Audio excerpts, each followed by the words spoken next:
Livre de Ruth, chapitre 1. Du temps des juges, il y eut une famine dans le pays. Un homme de Bethléem de Juda partit avec sa femme et ses 2 fils pour faire un séjour dans le pays de Moab.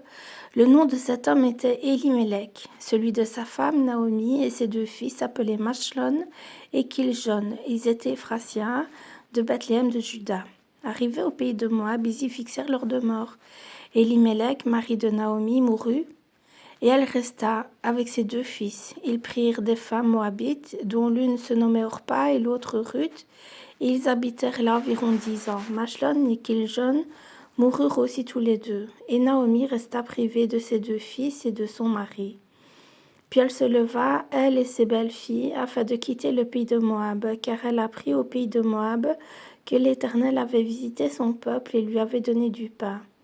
Elle sortit du lieu qu'elle habitait, accompagnée de ses 2 belles-filles, et elle se mit en route pour retourner dans le pays de Juda. Naomi dit alors à ses 2 belles-filles, « Allez, retournez chacune à la maison de sa mère, que l'Éternel use de bonté envers vous, comme vous l'avez fait envers ceux qui sont morts et envers moi. Que l'Éternel vous fasse trouver à chacune du repos dans la maison d'un mari. » Et elle les baisa. Elles élevèrent la voix et pleurèrent. Et elles lui dirent, « Non, nous irons avec toi vers ton peuple. » Et Naomi dit, « Retournez, mes filles, pourquoi viendriez-vous avec moi? Ai-je encore dans mon sein des fils qui puissent devenir vos maris? Retournez, mes filles, allez. Je suis trop vieille pour me remarier.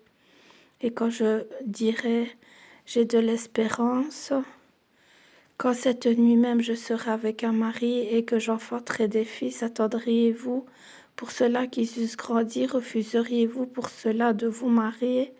Non, mes filles, car à cause de vous, je suis dans une grande affliction de ce que la main de l'Éternel s'est étendue contre moi. » Et elles élevèrent la voix et pleurèrent encore.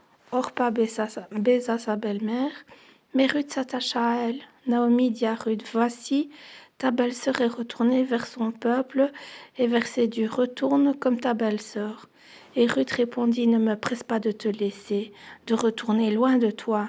Où tu iras, j'irai, et tu demeureras, où tu demeureras, je demeurerai. Ton peuple sera mon peuple, et ton Dieu sera mon Dieu. Où tu mourras, je mourrai, et j'y serai enterré. Que l'Éternel me traite dans toute sa rigueur, si autre chose que la mort vient me séparer de toi. » Naomi, la voyant décidée à aller avec elle, cessa ses instances. Elles firent ensemble le voyage jusqu'à leur arrivée à Bethléem. Et lorsqu'elles entrèrent dans Bethléem, toute la ville fut émue à cause d'elles. Et les femmes disaient, « Est-ce là Naomi ?» Elle leur dit, « Ne m'appelez pas Naomi, qui veut dire douceur.